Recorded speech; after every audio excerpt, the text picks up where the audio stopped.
percurso foi mais ou menos rápido, digamos, porque eu tive apenas 8 anos e alguns meses de Justiça Federal, o que me agradou muito esses 8 anos, eu fui muito feliz aqui, né? Então foi de 82 a 1990. Uma curiosidade minha, antes a senhora trabalhou em outros lugares? Sim, eu vim para a Justiça Federal já com 21 anos praticamente de serviço de empresa privada, de serviço privado.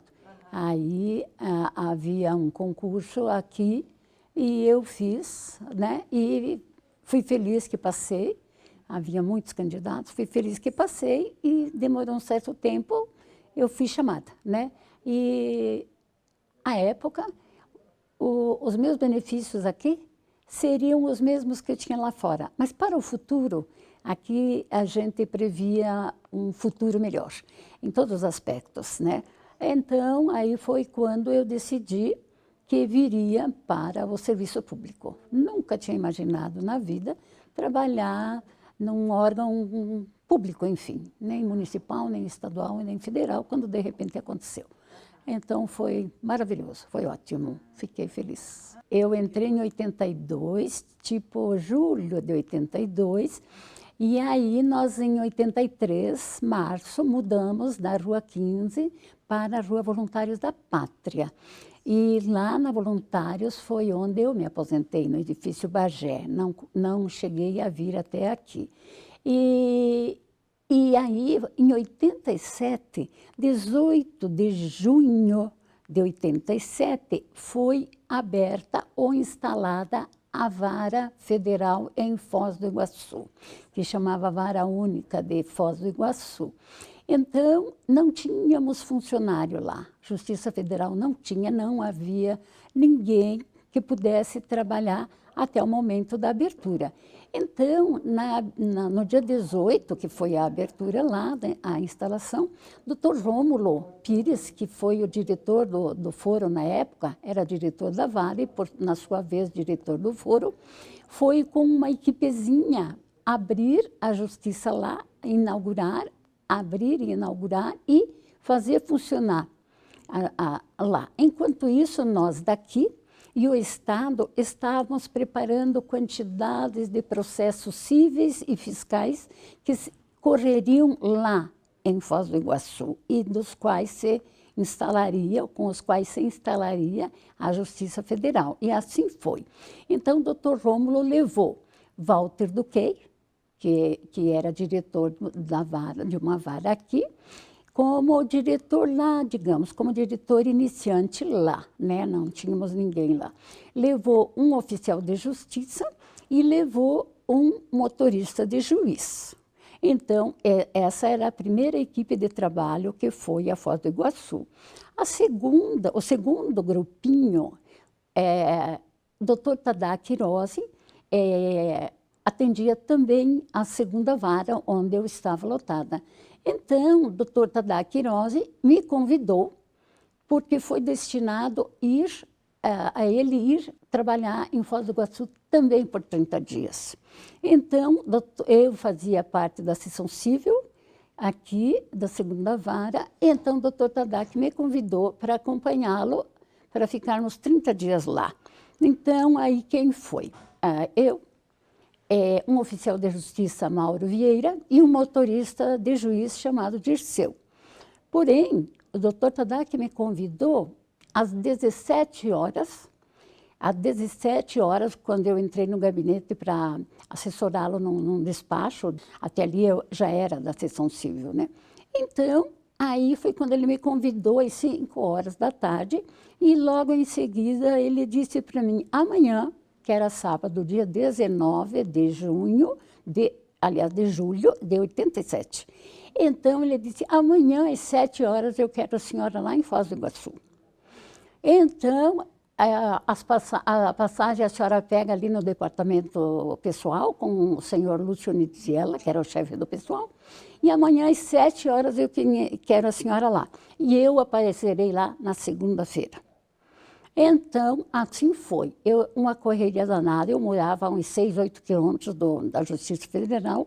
Então, eu corri peguei a passagem, corri para casa, foi uma correria geral. E assim como ele me pediu, às 7 horas da manhã, eu chegava em Foz do Iguaçu com mala direto para a Justiça, que na época era uma casa residencial alugada, instalada provisoriamente, porque tínhamos que fazer dali um cartório. Então, ao chegar lá às 7 horas, já começaram os serviços. Eu fui recebida pelo Dr. Rômulo lá, ele me recebeu muito bem lá, e assim que, depois do almoço, nós almoçamos, e depois do almoço, ele e a sua equipe voltaram a Curitiba, e eu esperando a minha equipe na segunda-feira, Dr. Tadac, Mauro Vieira e Dirceu. E assim foi. Então, assim ficamos. Só que, durante a estadia do Dr. Rômulo, ele emprestou de alguém, alguns funcionários de algum órgão lá, porque não tínhamos. Então, emprestou uma moça da Itaipu, emprestou uma moça da prefeitura, e assim nós tínhamos mais a Marilete Serafim Bianco, que era da prefeitura, e mais uma funcionária que agora não recordo o nome, que era da Itaipu. E assim nós tocamos, então, o segundo mês da Justiça Federal lá. Havia sido nomeado, escolhido pelo Dr. Rômulo, que, como diretor do foro, um diretor lá, Eloy, não lembro agora o sobrenome, Dr. Eloy. E então, assim foi. E aí, aquelas pilhas de processos pelo chão, pelas prateleiras, pelas mesas, a gente teve que organizar durante 30 dias a nossa parte. E atender os advogados que já começavam a ir de Curitiba para lá, tipo INCRA, DNR, que tinha ligação com o federal, porque lá, aqui na segunda vara, corriam muitos processos de desapropriação, ajuizadas pelo INCRA, e que eram relacionadas às desapropriações do oeste catarinense, aliás, do oeste paranaense, para passagem da federal que vai a Foz do Iguaçu e outras estradas. Então, eram desapropriações valiosas, grandes, áreas grandes de terra e muitos expropriados ou desapropriados. Então, essas ações foram todas despachadas, encaminhadas para a vara de Foz do Iguaçu. Então, quando eu cheguei lá, chegaram os processos junto da segunda vara, todos, e da Fazenda Estadual, foram muitos processos de execução fiscal. E assim nós começamos aos poucos a atender o balcão. Eu fazia a apresentação do Dr. Eloy ao público que chegava, ao público jurídico, vamos dizer, aos advogados, porque ninguém conhecia o Dr. Eloy, e ele deveria permanecer por lá, e a gente teria que fazer a inclusão dele, né, junto aos advogados, né. Então, assim foi. Aí lá ficamos, então, 30 dias, né, a nossa equipe ficou 30 dias, o Dr. Tadac realmente chegou lá na segunda-feira, e lá a gente trabalhava, eu pelo menos era plantão permanente, porque vinha a auto de prisões em flagrante por causa da fronteira. Prisões feitas ali na Ponte da Amizade. Então, a Polícia Federal estava constantemente entregando os autos de prisão em flagrante para a gente começar a dar andamento ao processo, né? Então, foi muito trabalhoso, mas foi muito interessante, de um aprendizado, para mim, muito grande, que me vale até hoje, né, de um valor imenso, e não se trabalhava pensando em quanto eu vou ganhar, quanto eu vou trabalhar. Pensava-se, eu tenho que resolver, e eu gostava daquele trabalho, eu gostava sempre, amei lidar com papéis, sentar atrás de uma escrivaninha e lidar com papéis, desenvolver coisas que envolvessem o pensamento, a memória. Então, para mim, aquilo foi a realização de um sonho desde criança, porque trabalhei com papéis, mas de suma importância, como o da Justiça Federal não havia trabalhado ainda, né? Mas, assim, para mim foi ótimo. Então, assim, ficamos 30 dias em Foz, e quando chegou a noite do sábado, esse é um ponto pitoresco para mim lá, eu cheguei à noite, estava até à noite na Justiça Federal com a mala. Aí eu não tinha onde dormir, Nós não levamos dinheiro, nós não ganhamos dinheiro para ir a Foz, nós fomos com o nosso dinheiro, né? Nós éramos donos praticamente da casa, ou nos colocávamos, vestíamos a camisa da Justiça Federal. Eu vesti uma camisa todos os anos que trabalhei e adorava trabalhar aqui. Então, assim foi. Trabalhamos. Aí à noite eu estava com a mala, não tinha onde dormir. A Justiça não arrumava para nós, na época, hotel para ficar, onde você ia comer, nada. Era nós que tínhamos que descobrir onde fazermos isso. Aí alguém ali falou assim, se aqui tem um hotelzinho bem perto, que você pode ficar pelo menos essa noite. Me levou na boca de uma comunidade, um hotelzinho categoria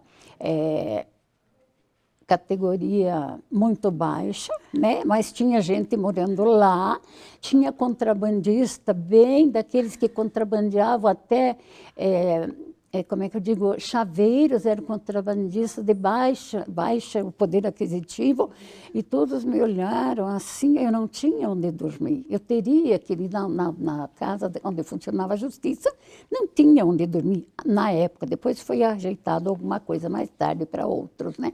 E assim eu fiquei 15 dias naquele hotel até que alguém, a Marilete, disse a Araci, não pode ficar aqui, eu vou te levar para minha casa e você vai ficar os outros 15 dias lá. Foi uma experiência também diferente, mas foi muito interessante, porque a gente chegava lá, eu vim num 15 dias aqui, a mala não estava lá, minhas coisas tinham sumido do meu quarto. Aí, porque as chaves eram graúdas, a porta era de madeira, de ripa, uma coisa bem assim, pitoresca mesmo, né? E aí, cadê minha mala? Foi guardada porque alugaram no sábado e no domingo o seu quarto para outra pessoa dormir, né? Então, daí, agora vamos ver onde que está a sua mala. Então, assim, coisas assim. Então, isso foi o fato mais curioso, assim, que diz assim, o que a gente passou também, tudo pela justiça, por amor à justiça. Mas nada que a gente reclame, um aprendizado, um prazer, né? Um prazer muito grande. Daí, aos 30 dias, então, daí nós voltamos. Aí, antes do doutor Rômulo voltar a Curitiba, naquele sábado, ele me chamou ao gabinete e quis que eu me transferisse para lá. Ele gostaria de me transferir a Foz do Iguaçu, porque não tínhamos funcionário com algum conhecimento né, em relação aos que foram pegos por lá. Mas eu não poderia, com o meu salário da época, viver em Foz. Era muito caro e o salário nosso era muito pequeno em relação ao custo de vida em Foz do Iguaçu. Então, conversando com ele, ele entendeu o meu ponto de vista, que eu tinha conversado com ele sobre alguns pontos de vista, e acontece que quando eu cheguei do almoço, estava a cópia de um ofício na escrivaninha, porque naquela época é tudo datilografado, né? Então, para um engenheiro, que eu não me lembro mais, um engenheiro não, digo um ministro da Justiça Federal de Brasília, do Conselho, solicitando que se fizesse concurso local, por causa da dificuldade de ter funcionário lá. Então, até que saiu o primeiro concurso lá, foram indo funcionários daqui. A cada 30 dias mudava o grupo, mudava o juiz e mudava os seus, claro, levava os seus assessores. Sempre assim, um para cuidar do cartório, um oficial e um motorista. Então, nossa equipe sempre era 4, contando com o juiz. E assim foi feito até que saiu o primeiro concurso federal lá.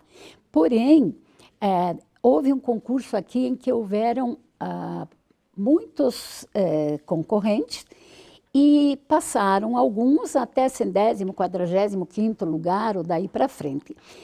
Quando necessitou-se, então estava-se necessitando funcionários para Foz do Iguaçu, não conseguia, a não ser emprestados de algum órgão, como eu falei, mas aí resolveram chamar os finais desse concurso, o 100º, 40º lugar em diante, porque os primeiros não queriam ir morar em Foz do Iguaçu. Na administrativa, desempenhei um pequeno papel, só das 5 às 6 horas ou 7 horas, 19 horas, né? Junto ao setor pessoal, junto à folha de pagamento, que era toda datilografada também, e então, assim, a gente fazia folha de pagamento e eu datilografava para fazer jus a alguma coisa, a algum benefício que estava sobrando na administrativa, né? Então, passei um pouquinho também pela administrativa, mas no cartório, realmente, eu entrei como atendente. Depois passei para auxiliar, hoje técnico, e depois passei pela seção fiscal, passei pela secretaria de juiz, com audiências datilografadas, e finalmente pela civil aqui. Mas em Foz do Iguaçu eu desempenhei inclusive a criminal, que eu nunca havia trabalhado na criminal, mas lá a gente desempenhava e era um trabalho difícil, porque tinha muitos autos de prisão em flagrante e muita visita da Polícia Federal e os policiais de fronteira, enfim. Então, assim foi. Aí aqui eu me aposentei, então, como supervisora, digamos, da seção civil da 2ª Vara. Em 90, saí em 90. Mas eu vesti a camisa, como eu disse, saí da Justiça Federal, aposentada, e depois houve um concurso, eu fiz novamente. Eu não me lembro, mas ainda era na época do edifício Bagé. Aí eu fiz novamente o concurso e passei outra vez. Só que daí não podia assumir, mas eu fiquei aguardando. Aí, como estava demorando uma resposta daqui, para se eu poderia ou não assumir um cargo novamente, uma função, né, uma função na realidade, novamente, aí eu própria me dirigi ao Tribunal Federal de Recursos, fiz um ofício e recebi resposta que o tribunal advogava contra uma nova entrada de funcionário, mas que era para guardar um mandado de segurança que corria em Brasília no mesmo sentido. E então era para acompanhar. Aí, acompanhando esse mandado de segurança em Brasília, a resposta foi negativa, então automaticamente o meu também se tornou negativo. A senhora trabalhou Eu trabalhei quando eu entrei lá na Rua 15 ainda, era doutor Heraldo Luiz Correia. Então, esse é doutor Heraldo, mas ele durou, no tempo em que eu estive na Justiça, ele durou apenas 6 meses depois que eu entrei. Ele faleceu, era adorável, era um juiz adorável, para nós, um chefe, digamos assim, um dirigente formidável, amigo de todos, muito bem-humorado. Então, ele era uma pessoa excelente, que ninguém dizia o problema de saúde que ele tinha. Ele pensava que era uma coisa e no fim era outra. Foi outra, né? E ele morreu muito rapidamente. Me parece que ele foi internado em novembro e em 25 de dezembro, se eu não me engano, foi o seu falecimento. Então, doutor, daí em 2000... Não, daí nós viemos então para março de... Isso foi 82, março de 83, nós fomos ao Bagé. Ali nós viemos com as 3 varas, mas elas já estariam sendo desmembradas para a 1ª A, 2ª A, 3ª A, mais tarde nominadas, a 4ª, 5ª e 6ª. Então, dividimos os processos, não lembro mais qual foi o critério, dividimos os processos, lá segundo a orientação do diretor, então, doutor Nilson Ramon, que era o meu diretor, né, desde que eu entrei. Então, dividimos lá os processos e montamos, então, a 3ª Vara, que seria uma filial da nossa, digamos assim. E assim continuou, né? Assim continuou a 4ª Vara e a 5ª Vara. Então, assim, aí continuamos as 6 varas, até que eu me aposentei, era 6 varas. E quando a gente começou na civil, nós tínhamos todos os tipos de ações relacionadas à União Federal ou Fazenda Pública, porque corriam lá os processos trabalhistas, de militares, de qualquer funcionário ligado à União. Corriam os processos de BNH, todos, né? Corriam os processos de execuções da Caixa Econômica, BNH, né, que era as ações ainda de INCRA por aqui, né? E então nós tínhamos uma leva grande de do INPS, né? E daí na Cível nós tínhamos uma desapropriação disputadíssima, ou discutida demais, que era a Vila Formosa, desapropriação da Vila Formosa, e Vila Domitila aqui. Não sei como estão essas varas, né? Não sei como estão essas ações, aliás, hoje em dia, mas eram ações de muitos volumes, porque já tinha virado um caso social. Não havia mais como despejar pessoas que tinham construído lá na Vila Formosa, e nem aqui. Não sei como ficou. Aí tínhamos revisão de aposentadoria em 85, imensas ações. Um advogado, que não lembro o nome, já está falecido, ele montou uma ação ordinária de revisão de aposentadoria com 800 requerentes. 800, era um processo imenso. Até que chegou um juiz e mandou desmembrar de 20 em 20 requerentes. Então, formou-se um monte de ações, 40 processos, de 20 pessoas cada um, mas o juiz não tinha condição de julgar, nem de olhar. A gente não perdeu o fio da meada no processo, porque acompanhou desde a entrada. Então, e fazia resumos, então a gente sabia o andar todo do processo. Mas um juiz substituto que descia lá, como foi o doutor Tadaki, ele não sabia o andar do processo. Então, a gente tinha um resumo, e do resumo colocava ao par de todo o conteúdo, né? Então, assim foi. Daí tive, então, como juiz, o doutor Tadaki como substituto, tive o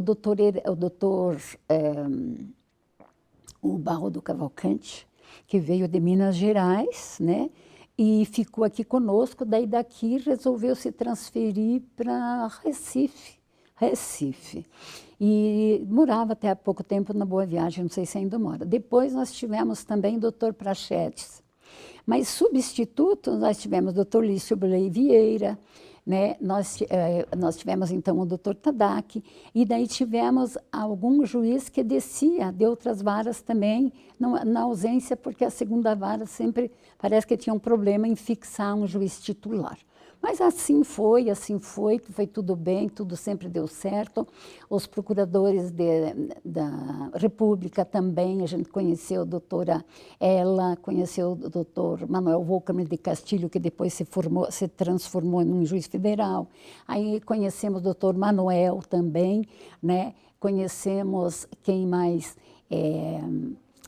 Doutora Odila, que depois foi para Brasília também, né? Então, assim, a gente conheceu alguns juízes, que a segunda vara sempre teve muito troca de diretor, doutora Mirte Malheiro, doutora Terezinha Rocha, né? Então, assim, mas todos se davam bem. Era uma equipe unida, era um grupo unido, nós éramos automaticamente em 100 e alguns funcionários, mas todo mundo se conhecia, todo mundo se conhecia. Viemos lá do Bagé, da 15, depois do Bagé, que vieram para cá, aqui a gente conhecia um monte ainda. Lá no Bagé nós tínhamos a cantina, que isso foi muito bom, porque juntava as pessoas na hora do almoço, na hora do lanche da tarde. Então havia uma, como é que eu digo, uma interatividade, como é que eu posso dizer, entre o grupo, porque descia um, descia outro, você via até os juízes, a gente via lá, que ficavam também conversando conosco. Então foi muito interessante a época da cantina. Ajudou ainda mais a unir. Nós não tínhamos encrencas, nós não tínhamos assim, eu não gosto daquele, eu não quero trabalhar lá por causa disso, ou com aquele eu não vou trabalhar. Não, era uma coisa mais família mesmo, assim, todo mundo se conhecia, todo mundo parece que era feliz, né? Então, em geral, foi assim, né? Em geral. Aí eu mantenho amizade com alguns até hoje. Com essa Marilete de Foz do Iguaçu, então eu conheci em 87. Até hoje a gente se visita, a gente se telefona, a gente manda foto, a gente conversa, eu vou lá e ela passa por aqui, às vezes com o marido, ela viaja muito, então a gente mantém relacionamento desde 87. Então, com essa Marilete de lá de Foz, e o marido e a família dela toda, né? Aí ela tem a filha em São Paulo, e a gente também se comunica com a filha em São Paulo, os filhos todos, e assim. E coisas de histórias da vida, né? Assim. Aí também daqui eu tenho ainda um grupo de amigos, e tem amigos, de frequentar a casa, do tempo da Justiça Federal. Rosi Costa Freire, Rubens Ismanhoto, Biratã Rodrigues, né? Laís Filipac. Então, eu tenho ainda uma porção de amigos e que a gente, às vezes, com um com o outro, faz uma pequena viagem. Né? Eu incentivo muito, porque eu acho que a gente tem que sair de casa, longe ou perto, mas precisa sair de casa, deve sair de casa. Olha, eu diria o seguinte, aos juízes, né? Se me permite, aos juízes e aos funcionários que estão entrando, ou aos que pretendem entrar, que tem muita gente de olho nos concursos, né? Que entrem e adentrem, mas quando adentrarem, que vistam a camisa da Justiça Federal. Nós precisamos vestir a camisa e usá-la com amor, porque a justiça também é amor aos necessitados dela. Então, precisamos trabalhar com garra, com esperança, dentro da lei, para que a justiça brilhe como sempre brilhou. Então, assim, a gente tem que ter ânimo, força, amor e mostrar os exemplos do que a justiça é, sempre, né? Sempre. Porque sempre existe uma essência na justiça. E essa essência é que nós temos que transmitir ou traduzir para quem precisa dela.